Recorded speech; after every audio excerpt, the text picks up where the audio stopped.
రవికుమార్ గారు ఎస్ కేటీఆర్ దగ్గరికి వెళ్ళారు. సరే మీడియా ముందు మాట్లాడారు కానీ అంతకుముందు మీ విద్యార్థులతో కూడా చర్చించారు కదా, ఏమన్నారు కేటీఆర్? అంటే మేము అండగా ఉంటామని చెప్పారు. మీకు అండగా ఉంటాం, బీఆర్ఎస్ పార్టీగా అండగా ఉంటామని చెప్పారు. చెప్తూనే గతంలో జరిగిన ఏమేమి జరిగింది, ఎలా జరిగింది అనే కేసు విషయం కూడా అడిగితే చెప్పాము. కేసు ఇలా జరిగింది, ఇలా ప్రాసెస్ గురించి చెప్పాము.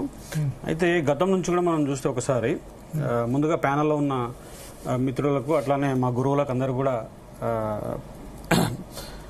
నమస్తే తెలుపుతూ టీజీపీఎస్సీ కానీ కాంగ్రెస్ ప్రభుత్వం కానీ గ్రూప్ 1 విషయంలో గతం నుంచి కూడా మొట్టమొదటి నోటిఫికేషన్ రిలీజ్ చేసినప్పటి నుండి కూడా ఒకసారి మనం గమనిస్తే నోటిఫికేషన్ రిలీజ్ చేసినప్పటి నుండి కూడా అక్రమాలకు, అన్యాయాలకు, బరితెగింపులకు పాల్పడింది. ఎందుకు ఆ మాట అంటున్నా అంటే అడుగడుగున అక్రమాలు చేసింది. ఫర్ ఎగ్జాంపుల్ మీరు చూస్తే జీవో 29 తెచ్చిన విషయాన్ని ఎవరికి చెప్పకుండా 8 నెలలు దాచిపెట్టింది కాంగ్రెస్ ప్రభుత్వం. ఆ తర్వాత ప్రిలిమ్స్ నిర్వహించి ప్రిలిమ్స్ లో 14 క్వశ్చన్లు తప్పు ఉన్నాయని చెప్తే లేదు అసలు తప్పులే లేవని చెప్పేసి మాకు వ్యతిరేకంగా కోర్టులో వాదించింది కాంగ్రెస్ ప్రభుత్వం. ఆ తర్వాత జీవో 29 తెచ్చి ఎస్సీ ఆ తర్వాత జీవో 29 పబ్లిక్ డొమైన్ లో పెట్టి 8 నెలల తర్వాత జీవో 29 లో ఎస్సీ ఎస్టీ బీసీలకు అన్యాయం జరుగుతుంది, ఆ అన్యాయాన్ని మేము ప్రశ్నిస్తే మా పైన లాఠీలు ఎరిగేటట్టు కొట్టిండ్రు, మమ్మల్ని అరెస్టులు చేసిండ్రు. మా అశోక్ నగర్ లో ఉన్నటువంటి అమ్మాయిల్ని చితక బాధిండ్రు. ఆ తర్వాత ఇది ఇట్లా జరిగింది కదా అని చెప్పేసి మేము ఇది చేసుకుని రోడ్ల మీద ఎగ్జామ్ కి 10 రోజులు కూడా లేదు, అప్పుడు రోడ్ల మీద ఉంటే కనీసం కనికరం లేకుండా మా పైన లాఠీ చార్జీలు చేసిండ్రు. ఆ తర్వాత మాకు జరగబోయే అన్యాయాన్ని మేము మాకు ముందే పసిగట్టినాం. ఎందుకంటే ఈ దేశ రాజకీయాలు చదివినాం, ఈ దేశ రాజ్యాంగం చదివినాం, ఈ దేశ ఆర్థిక వ్యవస్థ చదివినాం, ఈ దేశ సామాజిక వ్యవస్థ చదివినాం. ఎందుకు పసిగట్టినాం? ఏం పసిగట్టినాం అంటే 2వ హాల్ టికెట్లు ఇచ్చిండు మాకు. 2వ హాల్ టికెట్లు ఇస్తే ఇక్కడ ఏదో అన్యాయం జరగబోతుంది, ఇక్కడ ఏదో అక్రమం జరగబోతుంది అని మేము ముందే పసిగట్టి మేము పోరాటం చేస్తే రాత్రులు తీసుకుపోయి రాత్రి 10 గంటలకు తీసుకుపోయి 12:30, 1 గంటల వరకు పోలీస్ స్టేషన్లో పెట్టిన పరిస్థితి కనబడతా ఉంది. ఇటువంటి రాజ్యహింస గ్రూప్ 1 అభ్యర్థుల పైన చేసిండ్రు.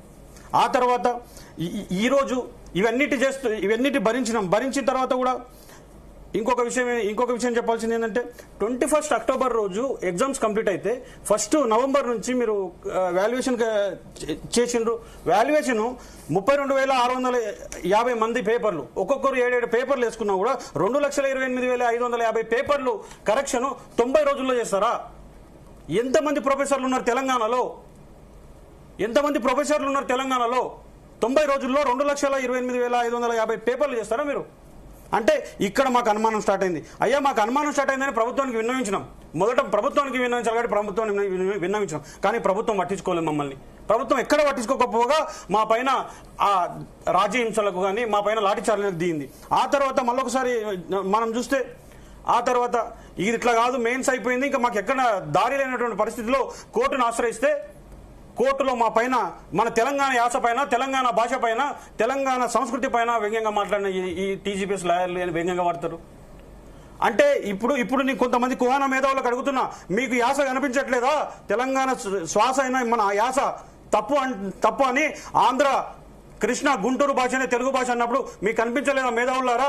ఎక్కడ ఉన్నారు? ఏడ పడుకున్నారు మీరు? మిమ్మల్ని నమ్మినా కదా మేము ఓటేసింది. ఆ తర్వాత ఇంకా ఇప్పుడు ఇది చేసిన తర్వాత, ఇన్ని చేసిన తర్వాత చివరికి న్యాయం గెలిచింది మాకు. అది సింగిల్ బెంచ్లో గెలిచింది. డివిజనల్ బెంచ్లు ఎందుకు వెళ్తున్నారు? ఈ రోజు కాంగ్రెస్ ప్రభుత్వాన్ని అడుగుతున్నా, యావత్ 33 లక్షల నిరుద్యోగులు, దాదాపు ఇప్పుడు 35 లక్షల నిరుద్యోగుల మీద నీకు కక్ష ఎందుకు మళ్ళీ డివిజన్ బెంచ్కు వెళ్ళడానికి? ఇక మాతో కక్ష ఉంటే చెప్పు ఇక డైరెక్ట్గా.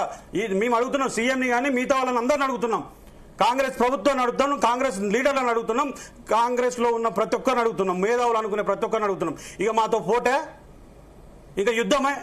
ఒకవేళ పోటీ పెట్టుకోవాలనుకున్నారా, బేషజాలకు వెళ్ళాలనుకున్నారా, ఇక యుద్ధమే శరణమవుతుంది మాకు వాళ్ళకు. అందుకే మేము ఇప్పుడు ఏం చెప్తున్నాం, మీరు బేషజాలకు వెళ్ళకండి.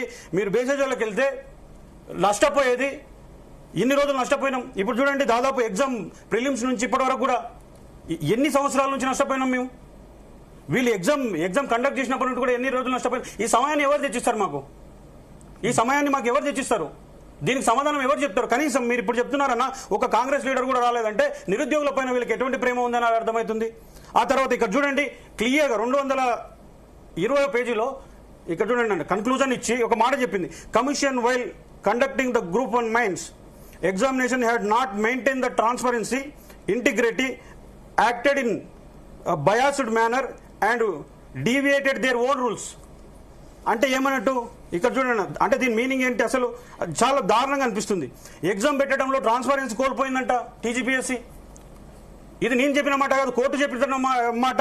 అట్లానే పక్షపాతంగా వ్యవహరించిందంట, ఒకవైపే పక్షపాతంగా వ్యవహరించిందని చెప్తా ఉంది. సొంత రూల్స్ ను కూడా వైలేట్ చేసుకున్న ఏకైక పిఎస్సీ ఏదైనా ఉంటే టీఎస్పీఎస్సీ అనిపిస్తుంది. ఇంత దారుణంగా మీరు చేస్తుంటే మేము అడగకుండా ఎందుకు ఉండాలి? మేము ఏదైనా మాట్లాడితే వీళ్ళు ఆ పార్టీకి సంబంధించిన వాళ్ళు, వీళ్ళు రాజకీయాలు ఎందుకు మాట్లాడతారని అంటారు. బరాబరి మాట్లాడతాం. మేము కాకపోతే ఎవరు మాట్లాడతారు రాజకీయాలు? మేము కాకపోతే మీ మోసాన్ని ఎండగట్టేది ఎవరు? ఎందుకు చెప్తున్నా అంటే, మీరు అధికారంలో ఉన్నప్పుడు 1:100 ఇస్తామన్నారు ఇదే గ్రూప్ అనుకు, కానీ ఇవ్వలేదు. అక్కడ మోసం చేసిండ్రు, మాకు జాబ్ క్యాలెండర్ పేరు మీద మోసం చేసిండ్రు. ఆ తర్వాత అనేక మోసాలు, మీకు ఈ నెలలో నోటిఫికేషన్ ఇస్తాం, ఆ నెలలో నోటిఫికేషన్ ఇస్తామని మోసం చేసిండ్రు. కాబట్టి మిమ్మల్ని గెలిపించింది మేమే, మిమ్మల్ని అడిగేది మేమే. మీరు మళ్ళీ గ్రూప్ 1 విషయంలో మాత్రం అడ్డు తగిలితే మీకు మాకు ఇంకా యుద్ధమే జరుగుతుందని ఈ సందర్భంగా హెచ్చరిస్తూ ఒక మాట చెప్తా. చివరిగా ఒక మాట చెప్పాలనుకున్నా. కాంగ్రెస్ ప్రభుత్వము ఇప్పుడైనా ఆలోచన చేయండి. కాంగ్రెస్ నేతలారా ఇప్పుడైనా ఆలోచన చేయండి. ఆలోచన చేయకుండా మళ్ళీ డివిజన్ బెంచ్ పోతే సరే, మాకున్న కష్టం మేరకు, మాకున్న దీని మేరకు మేము కొట్లాడతామేమో, కానీ మీరు మా డివిజన్ బెంచ్కి మీరు వెళ్తే మా మీద యుద్ధం ప్రకటించినలాగానే మేము అనుకుంటామని చెప్తూ ఇచ్చేస్తాం. అశోక్ గారు, సో ఇప్పుడు ప్రభుత్వం టీజీపీఎస్సీ అయితే ఖచ్చితంగా